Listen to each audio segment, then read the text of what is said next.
On this episode of Bite Sized, we are watching and discussing the fifth scene of the movie The Twilight Saga: New Moon. For those of you watching along at home, that's from 7:31 to 8:34. And now, on to the episode.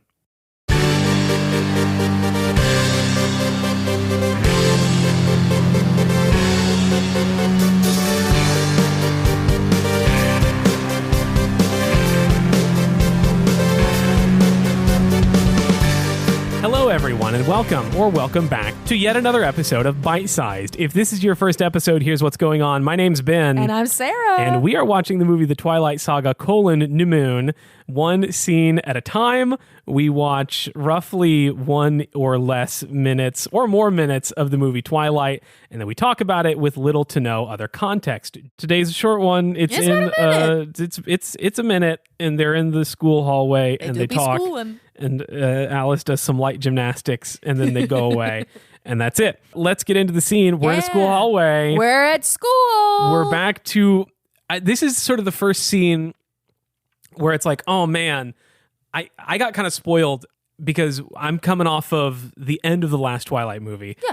And when you're at the end of a movie, your average scene is a lot more impactful. Yeah. And at the start of the movie, you got a lot of scenes that are just like, here to set stuff up for later. We're establishing that we're at school. This is exactly what's happening in this scene. Yeah, it's a transition scene. Yeah, it's going to set up some stuff that'll happen in a little bit. There's going to be, spoiler alert, there's going to be a birthday party. I hope it's really fun and everything goes right. This scene exists to establish that birthday party so that we're not super confused when we see it a few scenes later. But we'll get to that when we get to that. And by a few scenes, you mean like in 2 minutes. Yeah, in real movie time. I think there's one scene between this and I think there's one more scene in a classroom, and then we're to the Cullen house. Well, we have to do a little bit of learning at school. Well, the big essays do. Well, and we have to get a little more foreshadowing. Yeah. We'll talk about that next week. Yeah, next time, everyone. Sorry, we're not getting ahead of ourselves here. No. We're talking about this scene that there's so much to talk about, which is why we're totally not afraid of talking about it. So how come Jacob Black gets to give you a gift and I don't? Edward is getting a little defensive. He's defensive, but he's kind of being a little boy. Cheeky. He is. He makes a fun little face when he's talking to Bella. He's like, "Why can Jacob Black get you gifts and I can't?" He makes a little bites his lip a little. He's like, "Ha, got you." For reference, the end of the last scene, the scene ends with Jacob Black giving a present to Bella, and the scene starts with Edward being a little pissy about it. Yeah, which I will admit, when we watched the last scene, one of my notes until I watched this scene was like, Edward, what the fuck? It's her birthday and you didn't get her a gift? And one of my notes that I forgot to say until right now was that in that scene, Jacob and Bella have so much more chemistry than Edward and Bella. Yes, they do. It almost makes me a little bit Team Jacob, and I would hate to say that out loud. Yeah. But it's just, this scene is continuing that as well. We said in the last one that like Edward looks like he wants to shit himself. Yes. That whole scene. And they joke about it's repulsive to be dating an older man, haha. Yeah. And they kiss and there's no passion there.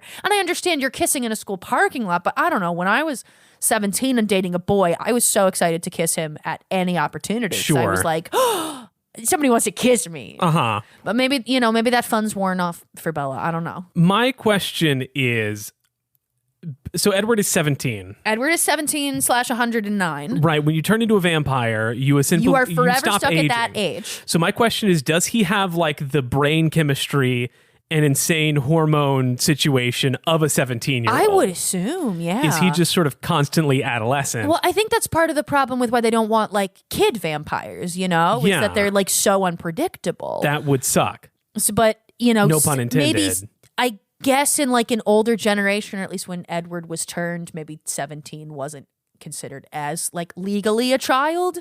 That, maybe the vampire government of today would be like, nah, we got to set a hard like 18. But back in the early 1900s, the Spanish flu, we'd take 17-year-olds basically. And so I asked that because like, man, it makes sense for a 17-year-old to be this weird about his girlfriend getting a gift from another man. Absolutely. But 109 years is a lot of time to figure out that kind of thing and to maybe be a little more chill about it. Well, I doubt that Edward's really dated anyone. Certainly not. Before. So maybe this is his first time having this kind of teen boy jealousy. But at least emotional regulation in general, I feel like you'd have a little more experience with. How much are the Cullens spending time learning about like journaling and self-reflection? I don't know. Look, if you put yourself in the shoes I'm a 109-year-old, 17-year-old man. No. You are Carlisle and or Esme Cullen. Okay, yeah. You have a house of 6 teenagers who are going to be teenagers forever. At some point, you're going to have a little family meeting and say, guys, we got to learn how to be normal and not weird and fighting all the time. Well, I mean, they're not that much older. At least per the movies, they seem much older. Right. I learned this reading the What We Love and Hate About Twilight is that canonically, I believe Carlisle is only like 22. Okay. He's young. And huge difference between 22 and 15 and 17 for what it's worth. It is a huge difference, but like not that much. Compared to like, at least in the movie, it seems like he's more in like his 30s or 40s. And Esme, I believe, is like 26. Yeah. So like Esme is the only one in this family with a frontal lobe. That's crazy. Yeah. All of them are under 26. And I guess like if Jasper has emotion control powers, he can calm everyone down a little bit. So maybe he's just maybe he really isn't used to these feelings that he's feeling. Because his brother's always just like managing everybody's emotions. He's got big feelings he doesn't know how to express. Damn. But she doesn't want a gift. Which I because she has no self-esteem. She doesn't. She explains her reason why Edward is not and it's allowed. Insane. It's insane. Because this logic doesn't make any sense. And I quote, because I have nothing to give back to you. That's not how birthdays work. Bella, baby. Bella, honey, I wrote in my notes, that is not how birthdays work. Is that how birthdays work for Bella? Oh my God, Renee, what the fuck? My thought was that that's just how she feels about life in general. That she feels like she can contribute nothing to a relationship with Edward. Which is insane levels of low self-esteem, even for a high schooler. That's so insanely depressing. It's incredibly sad, and it's just casually thrown away in the first 7 minutes of this film. That a partner wants to do the most basic of things of getting you something for your birthday. Like, I think that is an expectation in relationships is that for your partner's birthday, because you love and care about them, you do something nice for them. And the idea, Bella facing the idea of somebody wanting to do something nice for her is immediately like, but I can't do anything nice for you. Right. And it's like, but it's not about me, it's about you. Right. Let me love you. Yeah, you are enough. Oh my God, Bella doesn't think she's enough. Yeah, Bella has zero self-worth. Oh my God. And it's just sad. She needs therapy. So incredibly sad, but she has a 109 17-year-old boyfriend. This is why she shouldn't be getting married yet. No, she shouldn't. Previously, I was able to speak for the entire podcast on my own. And so I was able to say authoritatively that this podcast is not Team Edward or Team Jacob. Officially, Bite Size's team go to college. Yes. Oh my God. And I want to know how you feel about that. I 1000% Great. agree. Yeah. I think all of them should go to college, get more knowledge, and don't learn go to some Jupiter. Don't go to Jupiter. Don't get stupider. Don't get stupider because you're already all pretty You're fucking already stupid. surprisingly stupid for 109-year-olds. I just and part of that is don't get married immediately out of high school. No. Early. Oh my God. I was so convinced when I was 18 and dating my high school boyfriend at the time we were going. We went to separate colleges. You know, we dated for maybe, I don't know, like 6 months after high school ended. I was like so convinced that we were going to be married and be together forever. Yeah. And that was going to be it. Well, fast forward, I am a lesbian now. Right. So things do change. you are getting married to a completely different person. I am getting married to a completely different person. So different, in fact. A woman. Yeah. You know, things change. And why am I sad for a fictional girl? Right. She's not a real girl. And yet I'm like, oh my God, baby girl, go to college. Right. Go find yourself. You've never had a chance to find yourself because you've always been dealing with other people's bullshit. Give it 4 years. Please. Go get an English degree that we all know you're going to get. Yeah. If after those 4 years of living in a big city and seeing the world and meeting people. Imagine her in New York. Just like, let her it's go to the club. It's just the end of Lady Bird at this point. Yeah. If at the end, if after those 4 years of college, you still want to go back to Forks and marry Edward Great. and be a vampire forever, do that. But at least with the knowledge that you live. right. At least with dipping your toe in the water of what life could be. Yeah. Which I guess is kind of what Edward is trying to say to her at certain points throughout this and the other she's movie. blinded by love. Because I have nothing to give back to you. Bella, you give me everything just by breathing. She says, I bring nothing to this relationship. I'm an empty plastic bag of a human being. And he says, you give me everything just by breathing. Which I wrote in all caps, LOL, what? Right, which is as weird as I can give you nothing. know what? In just those are two sides of a spectrum. Maybe they're perfect for each other. I guess. They're both fucking insane. Right. What do you mean? You give me everything just by breathing? What do the young people call it these days? Finding someone who matches your freak or Yeah, whatever? they really found each other's freak. They found each other's freak because she believes she has no worth and he believes she has all the worth in the So world. It kind of balances out, I guess. Yeah. And that does balance out because Edward hates himself. Yeah. Edward is also incredibly self-loathing and like, I'm a fucking monster and a piece of shit. And Bella's like, no, you are my world and everything. They do complete each other. That's true. They should get degrees. It allows for a nice little joke because after Edward says, you give me everything just by breathing, Bella goes, and is like, there you go. Hey, I she did it. And that's She a did it. nice joke. It is pretty good. That's probably. Then there's a weird ADR line. Bella, you give me everything just by breathing. See, thank you. That's all I want. And then it's ADR of Bella going, see, thank you, Okay. to him smiling. And then it just catches up with her saying in the scene, not ADR, that's all I want. Yeah. Which makes me think, what did she actually want? If the ADR is, oh, see, I just wanted you to smile, what does Bella want? I don't think Bella knows what Bella wants. Bella doesn't know what Bella wants. We've been talking this whole episode about being 17. There's another version of this where Bella says what she wants. For now, Alice leaps into the scene. Alice does a big leap. God. Incredibly dramatic. Incredibly dramatic. She's coming down a flight of stairs. Very silly, but Yeah. you know what? She's not like other girls. She's really a not. vampire. Halfway down this flight of stairs, she vaults over like a pommel horse, vaults over the railing. Yoink. A weird decision. I Right. get that we're excited to see her. Whose choice was it to have her jump over the stairs like that? I hope it was the actress's choice to have her do that. I feel like after, her famous baseball kick, they're like, well, canonically then she's very flexible and extra. Right. So what can we do to keep demonstrating that? But it definitely seems like the kind of thing you'd need a stunt performer for. I don't think you need a stunt performer.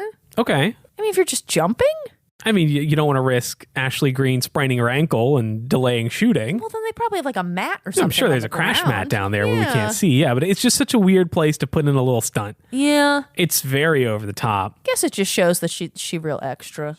Did children do this at your high school? Children did weird things at my Such at my as? high school. I mean, I feel like I was the weird kid at high school. We had this was less leaping, but more so in the weird kid vein, which kind of reminded me of this. My theater friends and I would stand in the front hallway before the morning bell.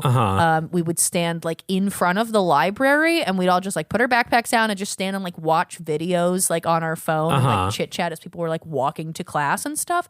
I remember once we were playing some YouTube video that started saying fuck really loud. Okay. And an assistant principal came by and yelled at all of us that is not appropriate. You cannot be Nice. playing that. And I hate being in trouble. And I nearly started crying because I was so stressed out about it. No. Well, I mean, we also had goth kids who would sit on the steps, Sure. and hang out with one another. I don't think anyone was really leaping though. I feel like that's a very high school boy thing to do. Maybe that's what makes it feel weird is that it feels like a boy thing to Right. do. This a very, very normal high school boy experience is that at a certain age, not to get too, I don't know, what's the word I'm looking for? Gendered stereotypy? Yeah, or bioessentialist. Yeah. But at a certain point in every young man's life, you hit a point where you just gain the unfightable urge to, when you are walking through a doorway, jump up and slap the top of the door frame. The children yearn to leap. Yes, exactly. At a certain point in every young man's life, you realize, I'm tall enough to slap the top. If I jump, I could do that. I could do that. I know you can, Sarah. Well, I can. Yes. I'm very tall, but Yes. And so leaping like that feels it feels boy coded. there's just something about this, the back half of this scene as a Yeah. whole, is that they just don't, for people who are very like, we don't want people to know we're vampires, they're really fucking vamping it up in the back half of this with like no regard for any other person around them. Yeah, with that in mind, let's move on to the what happens after she jumps over the rail, because it is very related to what you just said. Bella! Happy birthday! Just bang, bang, bang. 3 people see Bella, immediately say happy birthday. And Bella goes, shut up. Right. Shut up. She hates it every time. As if she's just put a baby to sleep. And it's like, don't you fucking wake it. Yeah. Alice does say happy birthday to Bella. They hug. And you can see when they hug on Kristen Stewart's wrist is like a makeup scar of the bite mark from the end of the last movie. Oh, no way. Where she I got didn't bit see on the that. wrist. And I thought that was a lovely touch. Oh, that's a good touch. I like little shit like that. That was in there, and it's not like they called attention to it or anything. Yeah, it was it's just there. Canonically, it would be Right. there. Yeah. And it makes a lot of sense. You know, when she doubled down a flight of steps. Yeah, and fell through a plate glass window in a way that left bite mark on her arm. I need you to know that every time I walk down a stairwell now, I just think about how fucking stupid that cover story is. I'm like, what do you mean she went down 2 flights and out the window? Yes. To that end, you had to walk up 2 flights of stairs today to get to this apartment. Imagine if I went all the way and out your door. There, you would have to make at least 180-degree turns to get through, to even try to break the glass door down at the ground level. She's built different, you know? She is built different. She maintains momentum in a way that defies the laws of physics, I guess. Newton wishes he was her. Bella is an object in motion that stays in motion. She stays in motion no matter even what. when acted upon by an outside by a force. vampire. I thought I said no presents. I've already seen you open it, and guess what? You love it. You're gonna wear it tonight. Our place. Being real chatty about her vampire powers, Right? in this school hallway where like the Yeah. bell rang like a few seconds ago and the students all sort of dispersed, but like people could still be walking around. I wonder if they're just like, yeah, there's that weird Cullen being weird again. I guess it's not that unbelievable that a high school girl in 2009 would pretend she could see the future. Yeah. It seems like something I don't know. That's some kind of shit I would have pulled. Maybe more in like middle school. yeah, some sort of MySpacey kid would kind of do Yeah. that, I bet. Of like, yeah, sure, she like thinks she's a vampire or whatever. She's so edgy. Right. But they're just like casually talking about it like it's not their biggest secret that they'd have to leave town if it came out. Yeah. Come on, please. It'll be fun. Okay. All right. Yeah, great. Okay, I'll see you at 7. Jasper, no fair with the mood control thing. Sorry, Bella. Happy... Never mind. Can't trust vampires. Trust me.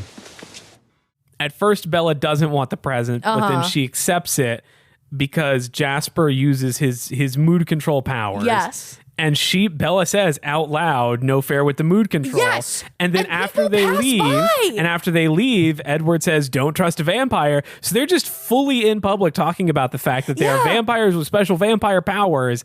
And no one's like, hey, dude, maybe be quiet about it. I guess their excuse is that like probably the bell rang or something, and people are like, "There's less people in the hallway." But I'm like, Bella, you're not right in front of Jasper. Like you're a good like 6 feet away from him, saying, "Hey, no fair." The best in-universe explanation I can come up with is they sort of, I don't know, this doesn't apply to Bella, but Edward and Jasper and Alice, via their super vampire hearing, could hear that the nearest footsteps were far enough away maybe. that they wouldn't be able to hear. But even Bella is casually like, to Jasper, who is a solid 15, 20 feet away. Yeah. So she has to speak up. Hey, Hey, no fair. Hey, mind control pal. Hey, stop controlling my emotions with your powers. Yeah, don't use your vampire ability on me, you vampire. Would sure be a shame if the vampire did vampire stuff. Right, you'd think one of them would be like, psh, don't say that. I looked up what the official name of Jasper's powers are, and they're called pathokinesis. Pathokinesis. Sure, the ability why to not? sense and change the emotions of others. Okay, sure. Why not? Well, here's the reason that they give for why Jasper has this as his vampire power. This is from the Twilight book, page 333, citing my sources. The book one, Twilight? This is book one, Twilight, when Edward's kind of explaining all the family members and like, what their deal is. Yeah, we don't really learn anything about Jasper until movie 3, but continue. But this is in the book, and I know we don't use the books a lot, but I think number 1 of this show, well, that we violate often. Oopsies. So here's the quote from Edward. Jasper is very interesting. He was quite charismatic in his first life, able to influence those around him to see things his way. Okay. Now he's able to manipulate the emotions of those around him, calm down a room of angry people, for example, or excite a lethargic crowd, conversely. It's a very subtle gift. I don't think that's what being charismatic is. Yeah, I don't know about that. I don't think that's what being charismatic is. I would say if he was very persuasive. Right. Or very, like, a good arguer. Like, if he was a lawyer, but he wasn't. He was a fucking Confederate soldier. He was a soldier, and a cavalryman. I don't know. And there's this sort of, it is established throughout Twilight that sort of whatever vampire power you wind up with is sort of latently present before you get vamped, which is why Bella... Well, okay, let's talk about this, actually. Yeah, break it down. Because I was thinking about it, and it stopped making sense. Bella's a shield. Uh-huh. Edward can't read her mind. Uh-huh. The power doesn't work on her. Mm-hmm.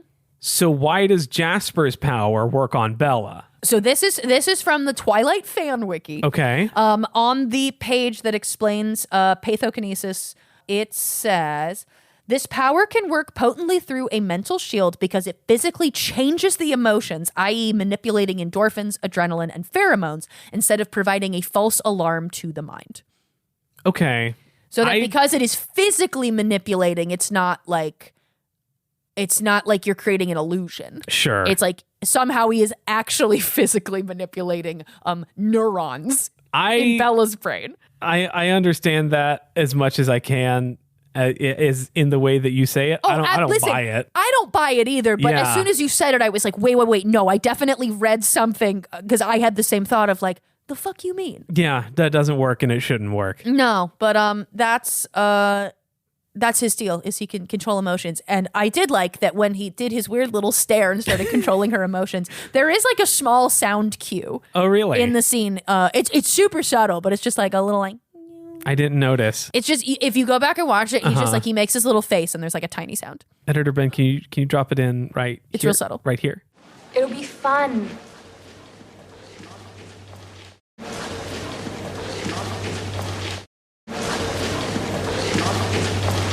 Oh, that. Yeah. Oh, that one. crazy. Alice gives this kind of large-ish present to Bella that she just has to carry around school for the rest of the day now. How fucking inconvenient. How inconvenient. How rude, Alice. And also, you know that the birthday party is going to be at the Cullen house. Uh-huh. You could just give it to her when she arrives and say, maybe change into this. Well, I guess because it's an outfit, I get it more. I feel like it's just, I feel like if somebody was giving me an outfit, I would like to see it ahead of time so I could figure out like what shoes I want to wear, things like that. But I think the better time would be to give it like at the end of the school day. For sure. And not like the first class hasn't started yet. The bell just rang, so she does not have time to go drop it in her locker. No. She is guaranteed going to be carrying around a large, obvious present for at least one class, which is A, inconvenient for anyone, but B, especially inconvenient for Bella, who wants birthday to go completely unremarked upon. Yeah. Now you're carrying around a big glowing giant sign that gift. says, it's my birthday. It's my birthday. Ask me about this present. I'm the birthday girl. That's unfortunate for Bella. I'm the birthday girl. Sorry, Bella. Sorry, Bella. Hey, I did have a question I wanted to ask you though. Hey, sure. About, pathokinesis. Yeah. What would your vampire power be? Oh, I feel like What do you think? What do you think your latent ability is? Honestly, pathokinesis. Not to call myself super charismatic, but I've been performing for most of my life. I've been on stage in one way or another since the age of 9. And I've learned and really enjoyed learning sort of the skill of performing for an audience. It does involve a lot of the sort of essentially mood manipulation that Edward talks about Jasper doing in his human life, in that like, and this is maybe proof that I'm onto something in terms of what my vampire power would be. Yeah. But sort of my general theory of performing in art in general is that all art is emotional manipulation. Yeah. Art is essentially, I, the artist, want to make you feel something, and so I'm going to do something that will elicit that response in you, essentially whether you like it or not. Yeah. That's the basis of all art. Comedians say things that they think are funny because they want you to feel laughter. Yeah. But Picasso painted Guernica because he wanted you to feel the sadness and the horrors of war. Yeah. And that's essentially what performing is, and what I've been doing my entire life. And when I perform, I try to be aware of like, how is this crowd feeling? How can I get them to feel the way I want them to feel? So maybe I would have Jasper powers. We're just Texas boys like that, you know? Yeah. Damn, I'm not a Texas boy, but I was thinking about like, you know, I also from improv background on stage, do a lot of customer service stuff of basically also just manipulating emotions. Yeah. The vampire power of gentle parenting of just, so unfortunately I can't give you that option, but here are the options we have available and you will pick one of them. Yeah, that would be a great vampire power to have, not like not like changing people's emotions in the way that Jasper does, but in a way that feels very vampire-y in like classic vampire lore of like, whatever you say, people just kind of agree with. Yeah, persuasive. Yes, persuasion. Yeah. Of like, and you know, I'm not using it for anything bad, just like it, you know. But like you could. I mean, I could. You could. Yeah. Maybe let me bite you a little bit.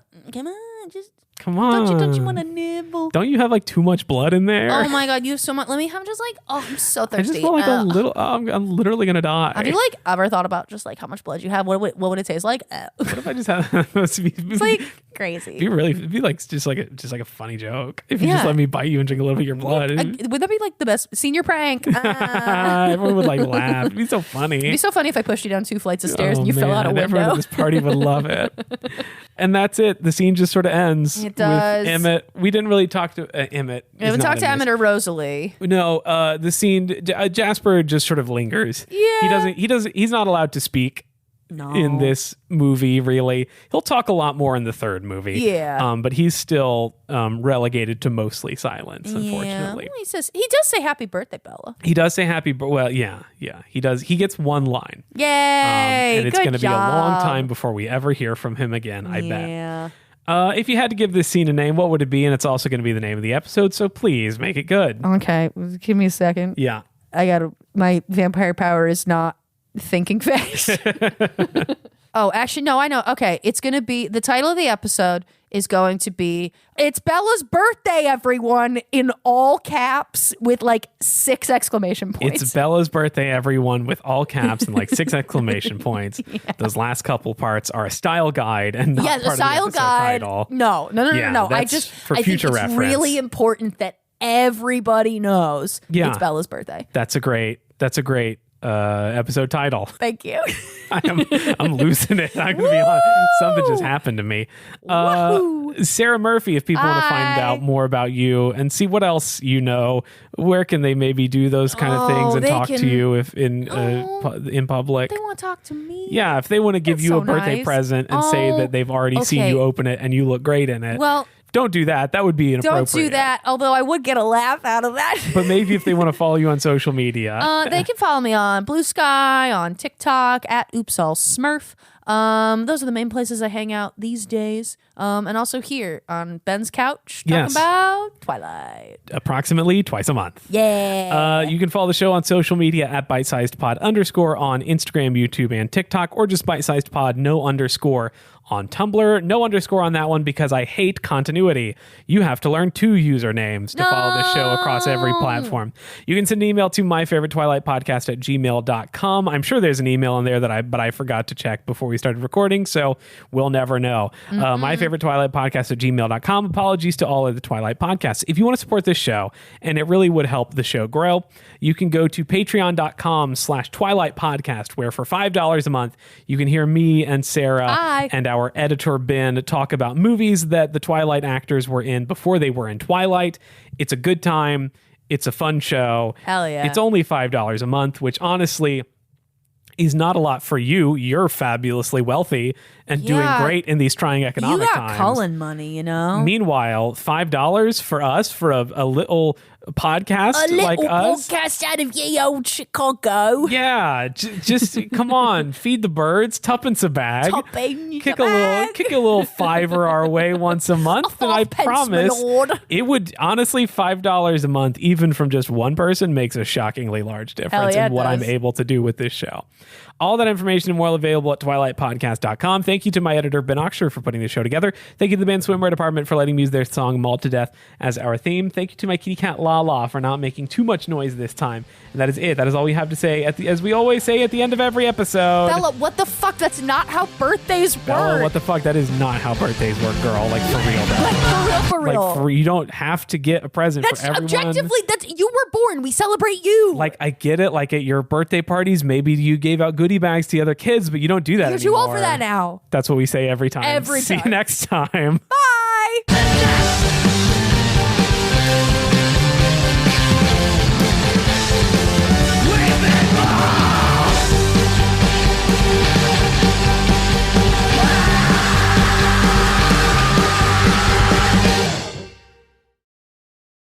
Hi, kitty cat. Hi, kitty cat. Bella. Kitty cat also wants the best version of Bella. Hey, Lala. My editor really doesn't like it when I mess with my microphone stand during recordings. Has Ben commented on cats interfering with mic stands? No, she normally. So for the listener, Lala is doing that thing. You know, cats rub their cheeks. Cats do be rubbing up on things. Lala really loves to rub her cheeks on the little feet of my microphone stands. I'm taking a picture of her for the socials. I don't know why she's obsessed with them, but she is. If it's true that cats do that, they rub their cheeks on things to mark their territory, then the feet of these little rubber feet on the microphone stands are thoroughly Lala's. And this mic stand, absolutely not Lala's. No. Well, maybe she does that one. I don't know. She just really likes... She just wants to be near you. She likes the microphone stand. Yeah.